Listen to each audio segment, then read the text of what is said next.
Ball don't lie, neither do I. Welcome back to the Mish Monster Sports channel.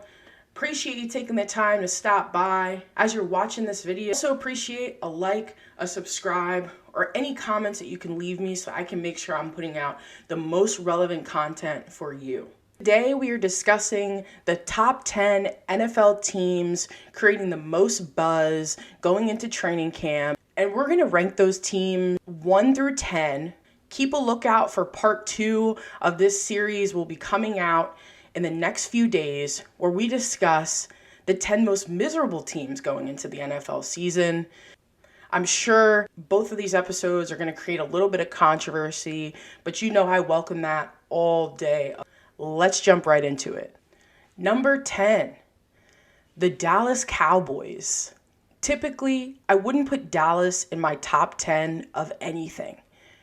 But in this case, they play in the horrible NFC and likely cannot win their division and still get into the playoffs.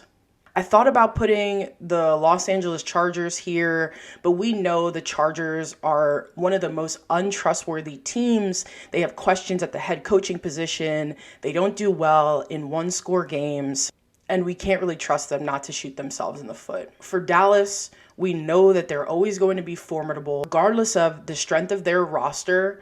And in this case, they have a pretty good one. If the Philadelphia Eagles didn't exist, we may be talking about the Cowboys and the 49ers as two teams battling it out for the NFC Championship. I find it very hard to believe that Dak Prescott is going to have the down year that he had last year. I also think Dak is likely going to address the turnover issue that he had last season that was super uncharacteristic. Now, I'm not the world's biggest fan of Dak. I don't put him up there in my top 10 quarterbacks, but the guy is no scrub. The reason you don't put Dallas higher up on this list is because the teams that are ahead of them have their coaching staffs on lock. That's part of it, as well as the fact that they decided to replace Kellen Moore with Schottenheimer, and we just know that that is one of the more antiquated offenses in the league. It's run, pass, and that's just not super exciting for anyone. So I think that's why Dallas kind of ends up in somewhat of no man's land. They're better than some teams who are kind of stuck in the middle. Number 9, the Baltimore Ravens. Lamar Jackson is back, baby. And he got the contract that he deserves and the one that he wanted. And so you've got your leader coming into camp locked in. He's happy. And they also recruited some formidable wide receiver talent. Bringing in OBJ will definitely be a lift for the team as well as the fan base. Of course, there's always questions about OBJ, if he can stay healthy or not. Baltimore, their front office, their coaching staff is like the class of the league.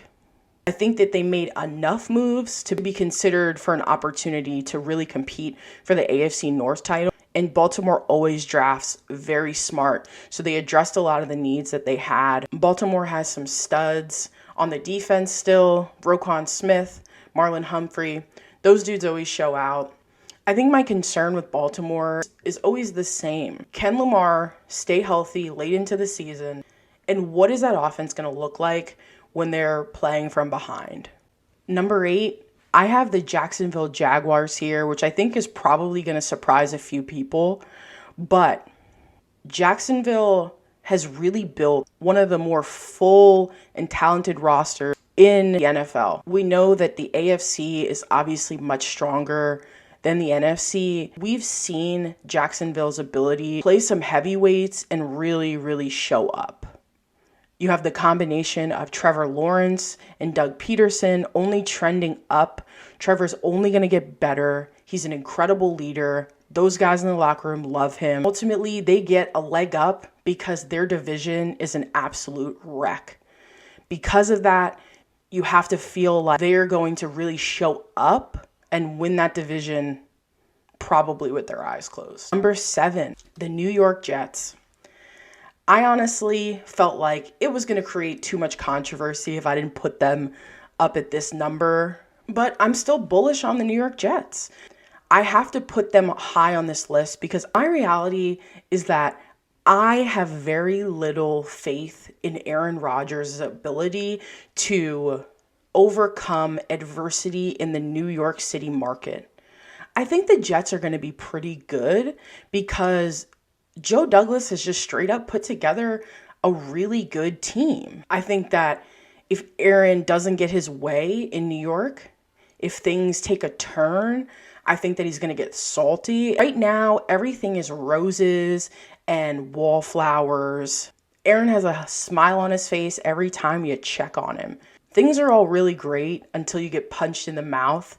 And you're in a division with Buffalo and Miami. That is not going to get easier as the season goes on. Aaron is used to playing in a very soft division for all of his career. So to know that you're playing some of the better teams in the NFL multiple times in the regular season, I think he's in for a rude awakening. I still think that if you take Aaron out of the picture, the Jets would have been in a similar spot anyway. But the reason they're not higher on this list is because I just simply don't trust Aaron Rodgers. Number 6, the Miami Dolphins. Now, I am not the type of person who buys into off-season free agency moves and hype. I'm not the type of person that buys into that shit. Because I do believe if a player gets to your team in free agency, there's a reason that he got kicked out of his first building.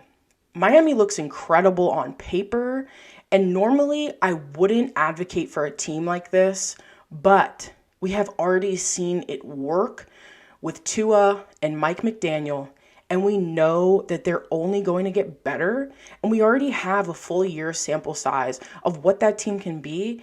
And then they decided that they were going to go out and still make some incredible moves. I think that Jalen Ramsey is going to provide some additional defensive balance across from Xavier Howard. The Dolphins are obviously going to go as far as their distributor Tua Tagovailoa goes. But then you also got Mike White, who we also know is actually a baller, right? You can't say that about too many backup quarterbacks. But I think the Miami Dolphins are primed to make a deep playoff run. But of course, you have to remember which division they're in. Number 5, the Buffalo Bills. Man, they got problems. I respect Buffalo and Josh Allen because Josh puts that shit on the line every single game. But at a certain point, your offensive game plan cannot be, let's just give the ball to Josh Allen and see what he can do, right? At a certain point, you're going to need some offensive balance. You're going to need some support from other parts of the offense. And now you have a Stephon Diggs problem. Disappointed that they missed an opportunity to go and get DeAndre Hopkins. I thought that could have easily put Stephon back in the mindset where he's like, I want to be the number 1 receiver on the team. So that's the first part of it. And the second part of it, they really need another element to their offense that isn't just Stephon and Josh running around with his head cut off. My hope is that they continue to improve their offensive line, which they've had trouble with for so many years. I think it's a positive sign to see that they went and got a tackle. The reason they're not higher on this list is because of the loss of Tremaine Edmonds, which I think some people are probably discounting how important he is to that team. Yes, Josh Allen is amazing. You can't take that shit away from him. But even Patrick Mahomes needs a good O-line and a decent running game and a decent receiver in order to succeed. It's not a Josh Allen problem. It seems to be a front office and a Sean McDermott problem. They got to get that shit fixed if they want to be higher up on the list. Well, folks, I did it again. Guess whose mom called them in the middle of recording their 49ers take and then forgot to re-record it. I've listed the San Francisco 49ers as my 4th best team. Since I'm a dweeb, I'm going to keep this pretty short.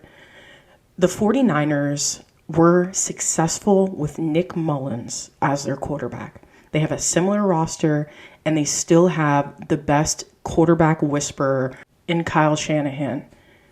The only real issue this team has is overspending on draft capital on Trey Lance, and he may never see the field again. Sam Darnold, looked like his career was over, but we know that once Shanahan gets him in that building, Sam is great at listening to coaching, and I think that that team is going to surprise a lot of folks. The only reason they're not number one is simply because they have 3 quarterbacks, which ultimately means they have none. Number 3, the Cincinnati Bengals. Joe Burrow is the truth.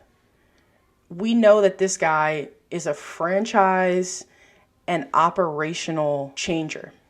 He walked into that building in Cincinnati and just started holding people accountable, started leading by example, the cool, the calm leader. The Bengals are the biggest threat to the Kansas City Chiefs in the AFC.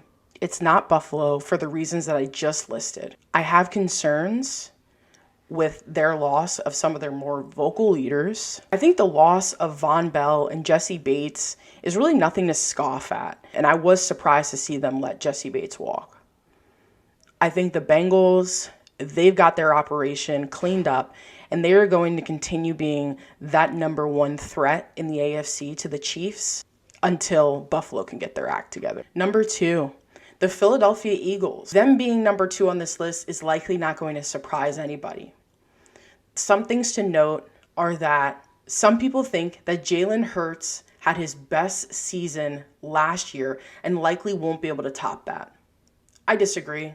Jalen has come into this league and has surprised so many doubters. Tell me why a guy with that pedigree, who was at Alabama and then Oklahoma and succeeded in both places, why he was a 2nd-round pick backing up the supposed franchise player in Carson Wentz. Jalen has continued since his time at Alabama to develop into an incredible passer and an incredible decision maker, and that is what will continue to keep them in the hunt for many Super Bowls to come. I don't buy the idea that Jalen is not going to get better. Yes, Philadelphia lost a lot of key players, but you know Howie Roseman goes in and shores up the issues almost immediately in the draft and in free agency.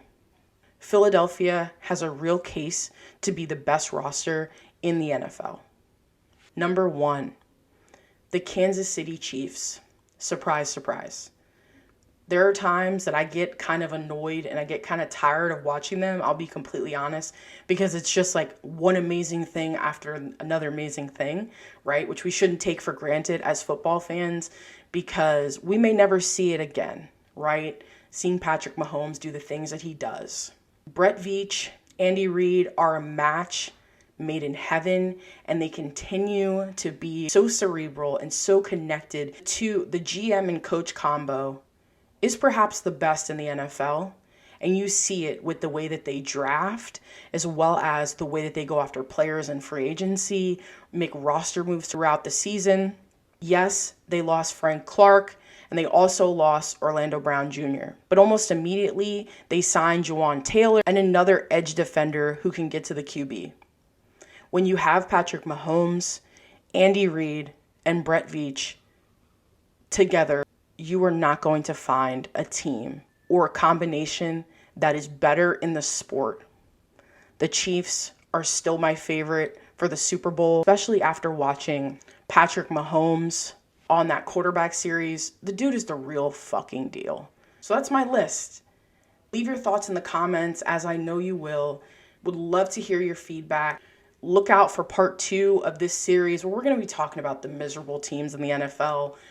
You hate to pile on, but those teams need to get better, and you need to put them on notice. So that's what I'll be doing in episode 2. Like I said, coming out in the next couple of days. Appreciate you stopping by.